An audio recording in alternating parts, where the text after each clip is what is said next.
Hello students, मैं अतुल आप सभी का वेलकम करता हूं इनोवेशन एकेडमी के एनसीईआरटी रैपिड रिवीजन सीरीज़ में। और आज इस वीडियो में हम डिस्कस करने वाले हैं chapter 3 reproductive health, class 12 biology. और ये जो साइड में डायग्राम दे रखा है ये ट्यूबेक्टोमी का डायग्राम है। स्मॉल इंसीजर लगाते हैं फैलोपियन ट्यूब में और उसके फ्री एंड को लाइगेट कर देते हैं और ये परमानेंट स्टरलाइजेशन का मेथड होता है फीमेल के लिए, जिसको हम चैप्टर में आगे डिस्कस करेंगे कॉन्ट्रासेप्टिव मेथड में। चलिए आगे बढ़ते हैं और बात करते हैं कौन कौन से टॉपिक इस चैप्टर में डिस्कस करने हैं। 5 टॉपिक हैं: reproductive health, problems and strategies, population explosion and birth control, medical termination of pregnancy, sexually transmitted disease और इनफर्टिलिटी। अगर हम बात करें इस चैप्टर के वेटेज की तो नीट में छोटा सा चैप्टर है, लेकिन उसके बावजूद भी इससे 2 या 3 क्वेश्चन तो आते ही हैं। तो फटाफट इस चैप्टर का रिवीजन हो जाएगा। और इस चैप्टर में जो सेलेक्टेड चीज़ें हैं वहीं से क्वेश्चन आते हैं। अगर आप देखेंगे तो ART वाला जो टॉपिक है असिस्टेड रिप्रोडक्टिव टेक्निक, वहाँ से क्वेश्चन आना ही आना है। इसके अलावा कॉन्ट्रासेप्टिव वाला टॉपिक बहुत इंपॉर्टेंट है, वहाँ से जनरली क्वेश्चंस आते हैं। तो वो 2 टॉपिक जो हैं उनको अच्छे से फोकस करके पढ़ना, एक क्वेश्चन जनरली वहाँ से निकल जाता है। स्टार्ट करते हैं। फर्स्ट पैरा चैप्टर का NCERT डेफिनेशन देती है किसकी? रिप्रोडक्टिव हेल्थ की। रिप्रोडक्टिव हेल्थ की अलग से कोई डेफिनेशन नहीं होती, जो हेल्थ की डेफिनेशन होती है वही रिप्रोडक्टिव हेल्थ की डेफिनेशन होती है, बस हमको एक वर्ड आगे लगा दिया गया है रिप्रोडक्टिव हेल्थ। तो क्या लिखा है WHO ने? According to the WHO, reproductive health means a total well being in all expect of reproduction, physical, emotional, behavioural and social. इसका मतलब क्या हुआ? अगर कोई पर्सन फिजिकली फिट है तो उसको रिप्रोडक्टिवली हेल्थी नहीं माना जाएगा। कब तक? जब तक कि वो फिजिकली, इमोशनली, बिहेवियरली और सोशल एक्सपेक्ट में भी फिट ना हो। किसके? रिप्रोडक्शन के। ठीक है, केवल इतना याद रखना है हमको, कौन कौन सी चीज़ें, कौन कौन से वर्ड डेफिनेशन में NCERT ने यूज़ किए। फिजिकल, इमोशनल, बिहेवियरल और सोशल, ये 4 वर्ड याद रखना है। इन सब के एस्पेक्ट में अगर कोई पर्सन वेल बीइंग है, फिट है, तो हम उसको रिप्रोडक्टिवली हेल्थी मानेंगे। चलिए आगे बढ़ते हैं। Reproductive health, problems and strategy, यहाँ से हमारा फर्स्ट टॉपिक स्टार्ट हो रहा है। इंडिया फॉरमोस्ट कंट्री थी, है ना, उन गिनी चुनी कंट्रीज में से एक थी जिन्होंने सबसे पहले फैमिली प्लानिंग को लेके अपने देश में प्रोग्राम इनिशिएट किए। तो 1951 में, ये डेट हमको याद रखनी है, फैमिली प्लानिंग प्रोग्राम स्टार्ट किया इंडिया ने। आजकल हम फैमिली प्लानिंग प्रोग्राम को किस नाम से जानते हैं? Reproductive and child health care programme, RCH के नाम से जानते हैं। ये चीज़ हमको याद रखनी है। अब ये जो पूरा पैरा है, इसमें इस प्रोग्राम के तहत गवर्नमेंट क्या करती है, नॉन गवर्नमेंट जो एजेंसीज़ होती है, NGOs होते हैं, उनका क्या रोल हो सकता है, टीचर का, फ्रेंड्स का, इवन सोसाइटी का, स्कूल्स का क्या रोल होता है रिप्रोडक्टिव हेल्थ को लेकर, वो सब डिस्कस किया है। कौन कौन से एक्सपेक्ट होते हैं रिप्रोडक्टिव हेल्थ को लेकर? STD है, इसके अलावा एडोलसेंस है, जो टीनेजर्स हैं उनकी प्रॉब्लम्स है, प्री नेटल केयर है, पोस्ट नेटल केयर है, प्रेगनेंसी है, ART है, कॉन्ट्रासेप्टिव्स है। ये इतने सारे मेथड हैं जो सारे के सारे टॉपिक्स ये चैप्टर कवर करता है। ये सारी चीज़ें रिप्रोडक्टिव हेल्थ के अंदर आती है। आगे बढ़ते हम, और एक बहुत इंपॉर्टेंट टॉपिक एमनियोसेंटेसिस आगे डिस्कस किया हुआ है। एमनियोसेंटेसिस होता क्या है? जब कोई लेडी प्रेग्नेंट होती है तो जो एम्ब्रियो होता है, जिस फ्लूइड के अंदर फ्लोट करता है यूट्रस के अंदर, उस फ्लूइड को क्या कहते हैं? एमनियोटिक फ्लूइड कहते हैं, है ना। एमनियोटिक कैविटी में फ्लूइड होता है, एमनियोटिक फ्लूइड। उस फ्लूइड को निकालते हैं और उसका एनालिसिस करते हैं। उसके एनालिसिस से क्या क्या हो सकता है?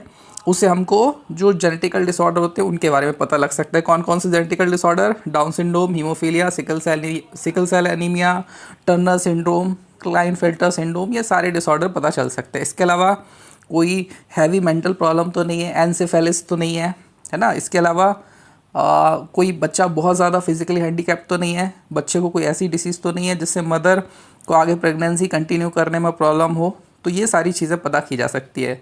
लेकिन एक इसका ड्रॉबैक है, इससे क्या भी पता चल सकता है? बच्चे का सेक्स भी पता चल सकता है। बहुत सारी कंट्रीज़ में सेक्स एक्सपोज करना, बच्चे का सेक्स डिटरमिन करना इलीगल नहीं होता है, वहाँ पे लीगल होता है। लेकिन इंडिया जैसी कंट्री में फीमेल फिटिसाइड के केसेस में, कन्या भ्रूण हत्या के केसेस को देखते हुए इसको बैन कर रखा है इंडिया ने। आगे बढ़ते हैं। एक कॉन्ट्रासेप्टिव पिल्स के बारे में लिखा हुआ है। एक कॉन्ट्रासेप्टिव पिल्स है जिसको CDRI लखनऊ ने बनाया है और इस पिल्स का नाम क्या है? सहेली। और ये वीकली पिल है, नॉन स्टेरॉइडल पिल है। इसके साइड इफ़ेक्ट ऑलमोस्ट निल होते हैं। बहुत एक अच्छा इंडिया मेड प्रोडक्ट है। हाँ, ये लिखा हुआ है CDRI लखनऊ ने इसको बनाया है। इसका जो फुल फॉर्म है, शॉर्ट फॉर्म है, वो दोनों हमको याद रखने हैं, CDRI लखनऊ। आगे बढ़ते हैं, population stabilisation birth control. Population stabilisation in birth control. Population stabilisation का मतलब क्या हुआ? पॉपुलेशन उस लेवल पे आ जाए कि पॉपुलेशन एक स्टेबल रेंज में रहे, पॉपुलेशन बढ़े नहीं, है ना। तो पॉपुलेशन स्टेबलाइजेशन के लिए क्या करना पड़ेगा? बर्थ को कंट्रोल रखना पड़ेगा और फैमिली प्लानिंग प्रोग्राम को अपनाना पड़ेगा, अडॉप्ट करना पड़ेगा। अगर हम बात करें वर्ल्ड के पॉपुलेशन की, तो वर्ल्ड का पॉपुलेशन कब की बात कर रहे हैं? 1900 की। कितना हुआ करता था? 2 बिलियन हुआ करता था। 2000 में ये पॉपुलेशन कितना हो गया? वर्ल्ड का पॉपुलेशन 7.2 बिलियन हो गया 2011 में, ठीक है। और अगर अपन बात करें इंडिया के रिस्पेक्ट में, तो इंडिया में जो पॉपुलेशन था वो कितना था? 350 मिलियंस हुआ करता था at the time of independence, मतलब 1945 की बात हो रही है ना। 1945 के आसपास, वैसे तो 1947 पे इंडिया को इंडिपेंडेंस मिला था। तो अगर हम 1945 के आसपास 35 मिलियन काउंट करते हैं, तो अभी कितना हो चुका है? 2000 में ये 1.2, मतलब 2.25 बिलियन, यानी 2.25 करोड़ पॉपुलेशन जो है वो पहुंच चुका है किसका? इंडिया का। अभी जो पॉपुलेशन है उसके बढ़ने के, रैपिड इंक्रीज होने के जो अभी पॉपुलेशन बढ़ने के जो कॉजेस हैं वो कौन कौन से? एक तो rapid decline in death rate जो है वो मेटल मोर्टेलिटी रेट हो या फिर इन्फेंट मोर्टेलिटी रेट हो।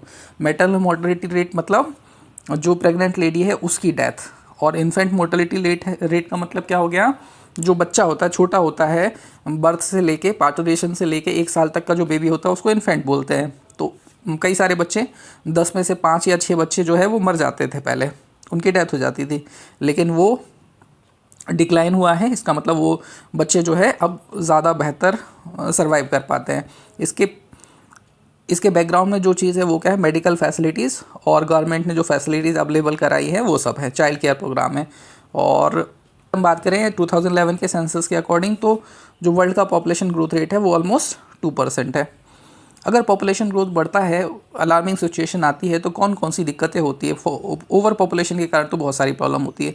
बहुत सारे लोग आज भी ऐसे हैं देश में जिनको 2 वक्त खाने को नहीं मिलता है, उनको रहने को जगह नहीं है, उनको पहनने को कपड़े नहीं है, हर जगह ओवर क्राउडिंग होती है, भुखमरी होती है, अनएम्प्लॉयमेंट होता है, पोल्यूशन होता है, बीमारियां होती, बहुत सारी चीज़ें जो है, बहुत सारी प्रॉब्लम्स क्रिएट होती है ओवर पॉपुलेशन के कारण। तो पॉपुलेशन को कंट्रोल करना बहुत ज़रूरी है। पॉपुलेशन कंट्रोल करने के लिए तरीका क्या है? कॉन्ट्रासेप्टिव और अवेयरनेस। लोगों को अवेयर करना पड़ेगा कि ओवर पॉपुलेशन से नुकसान होते हैं। तो इस तरह का जो अवेयरनेस लाने के लिए, पॉपुलेशन कंट्रोल के लिए जो अवेयरनेस लाने के लिए गवर्नमेंट जो है वो प्रोग्राम चलाती है।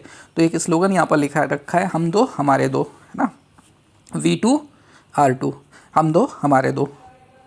यानी कि अगर ये पॉलिसी अपनाएंगे तो क्या होगा? जो पेरेंट्स होंगे उनकी जगह उनके बच्चे ले लेंगे, तो पॉपुलेशन स्टेबलाइजेशन बना रहेगा। या फिर 1 चाइल्ड नॉर्म्स भी एक अच्छा तरीका है, जो इंडिया में तो नहीं लेकिन चाइना जैसे कई सारी कंट्रीज़ ने इसको अपनाया हुआ है कि एक पेरेंट्स का एक ही बच्चा होगा।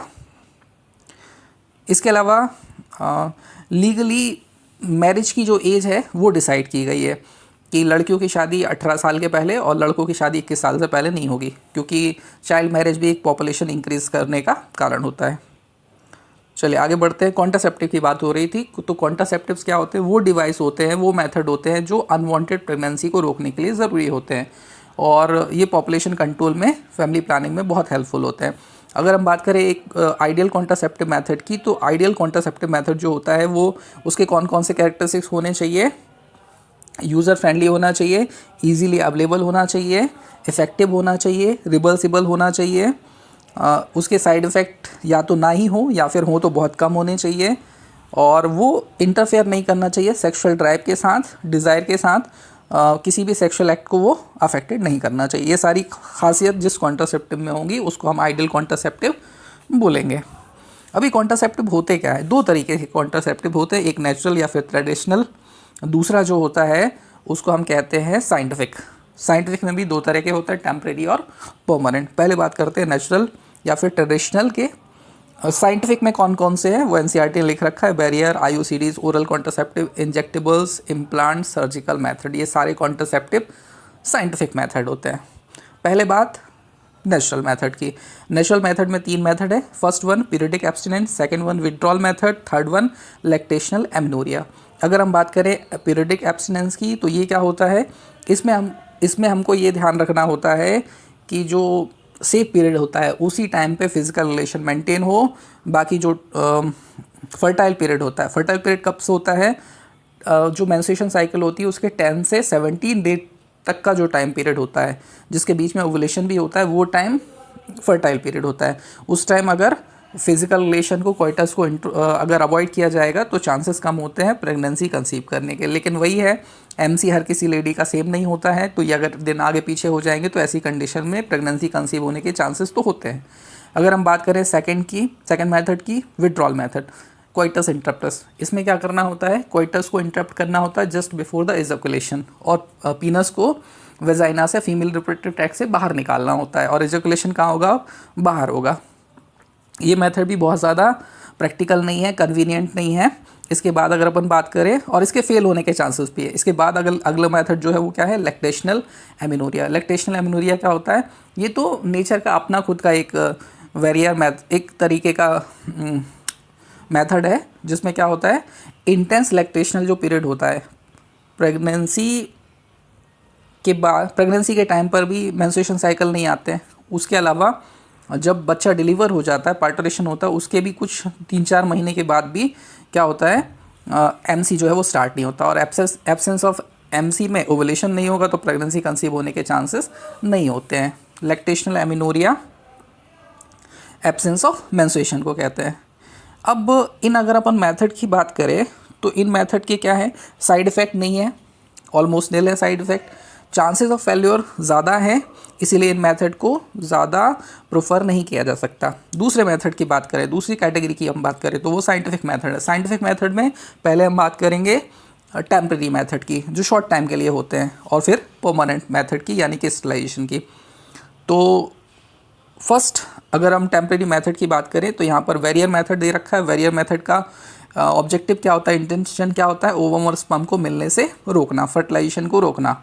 उसके लिए एक वेरियर लगाया जाएगा। वो वेरियर किस किस तरीके से हो सकता है, तो एक तरीका क्या हो सकता है बैरियर का, कॉन्डोम हो सकता है, कॉन्डोम या फिर फेमिडोम हो सकता है। कॉन्डोम क्या होता है, और लेटेक्स रबर का बना हुआ थिन शीट होती है जिसको जिससे कवर किया जाता है पीनस को, और इजैकुलेशन भी इसी के अंदर होता है, तो मेल फीमेल के गैमेट के मिलने के चांसेस ऑलमोस्ट ख़त्म हो जाते हैं।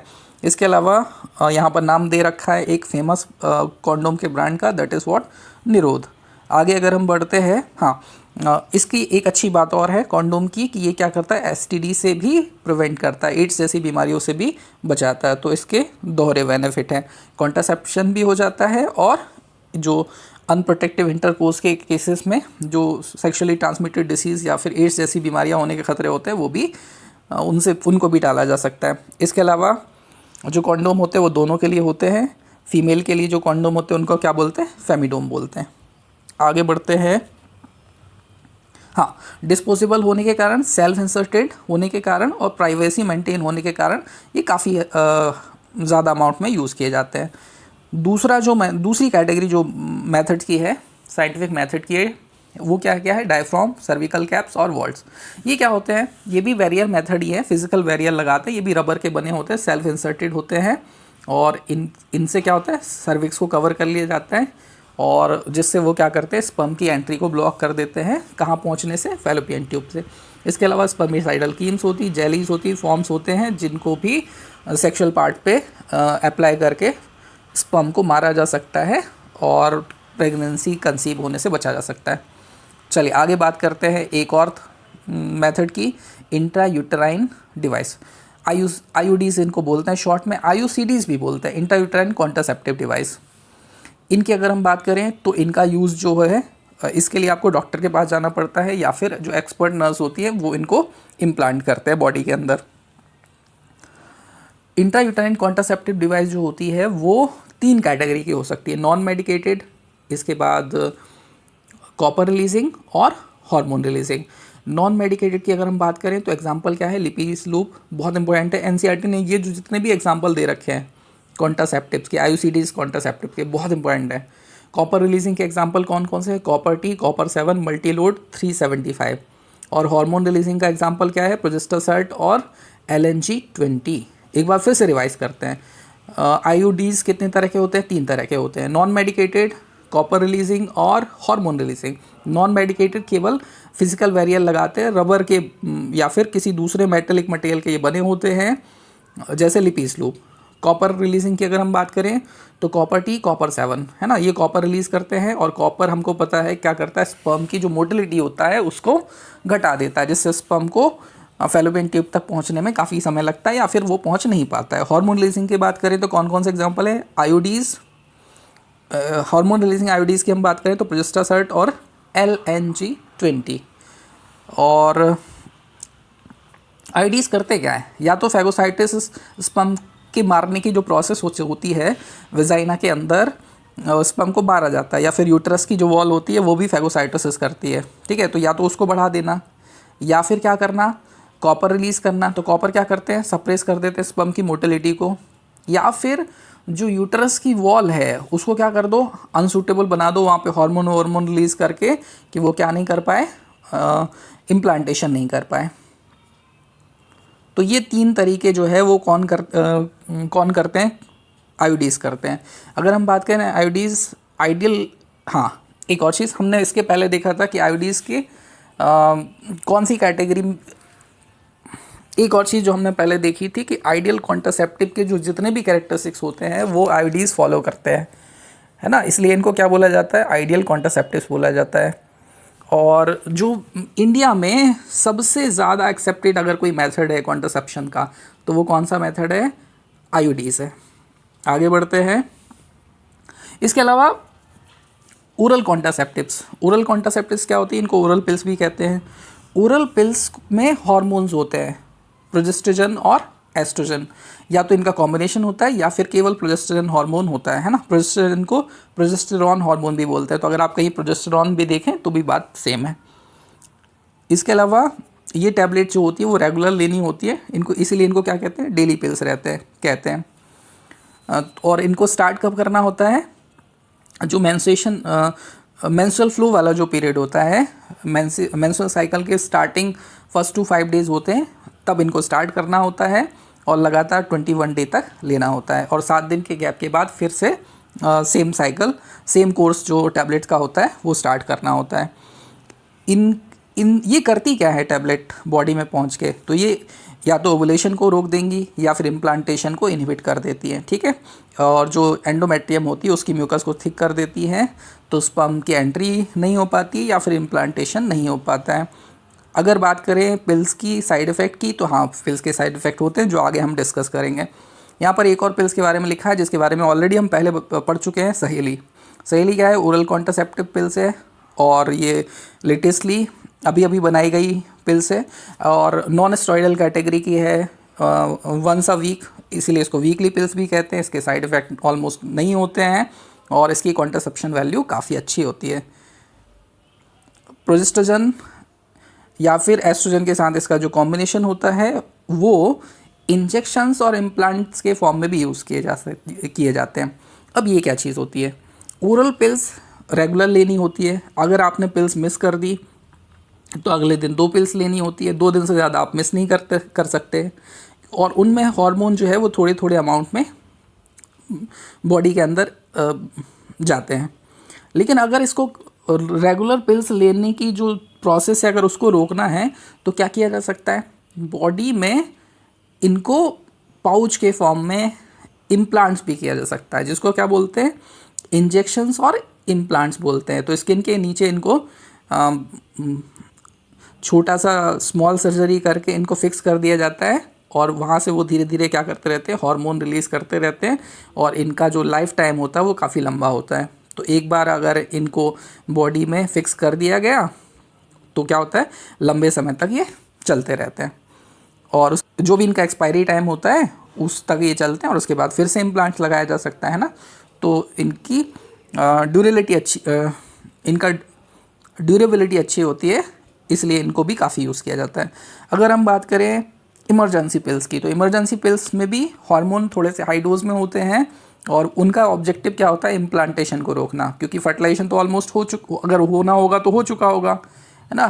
तो इम्प्लांटेशन को रोकना, तो इनको 72 घंटे के अंदर लेना होता है, इसलिए इनको क्या बोलते हैं, इमरजेंसी पिल्स बोलते हैं। और ये किन केसेस में काम में लेते हैं लोग, या तो रेप के केस में या फिर अनप्रोटेक्टिव इंटरकोर्स हो गया है तो उससे बचने के लिए।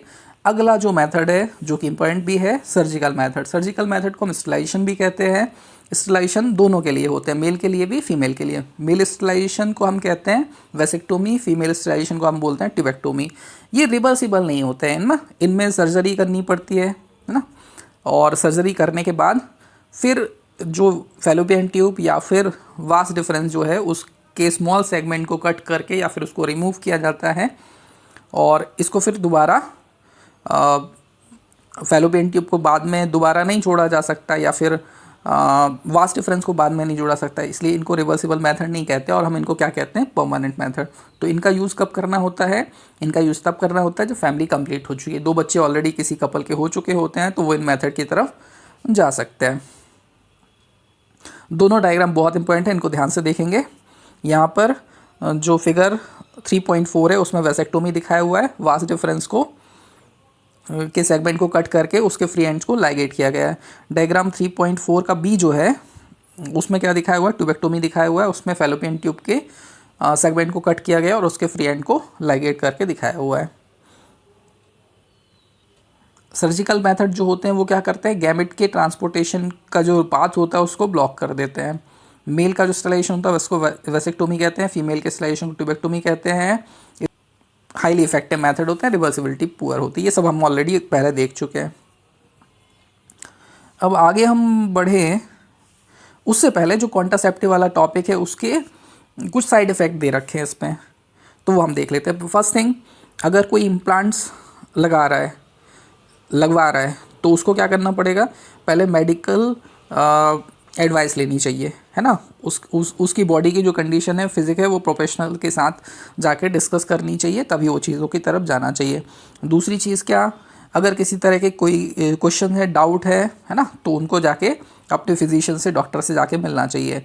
इसके अलावा अगर कोई साइड इफ़ेक्ट होते हैं छोटे मोटे, एब्डोमिनल पेन है, नोज़िया है, ब्लीडिंग है, इरेगुलर मेंस्ट्रुएशन आते हैं, या फिर इवन ब्रेस्ट कैंसर भी हो सकते हैं, किसके कारण, कॉन्ट्रासेप्टिव्स के कारण, खासतौर से इम्प्लांट्स और ओरल पिल्स के कारण। तो अगर ऐसी कोई भी दिक्कत है तो डॉक्टर से जाके मिलना चाहिए, ठीक है। आगे बढ़ते हैं और अगला जो टॉपिक है मेडिकल टर्मिनेशन ऑफ प्रेगनेंसी, यानी कि MTP, medical termination of pregnancy. इसके बाद इनफर्टिलिटी, और एक और जो टॉपिक है वो क्या है, सेक्सुअली ट्रांसमिटेड डिसीज। ये 3 टॉपिक हम डिस्कस करेंगे नेक्स्ट वीडियो में। अगर आपने इस चैनल को अभी तक सब्सक्राइब नहीं किया है तो सब्सक्राइब करिए, वीडियो को लाइक करिए, और हो सके तो शेयर करिए, ठीक है। हम मिलेंगे अगले वीडियो में, तब तक के लिए बाय बाय।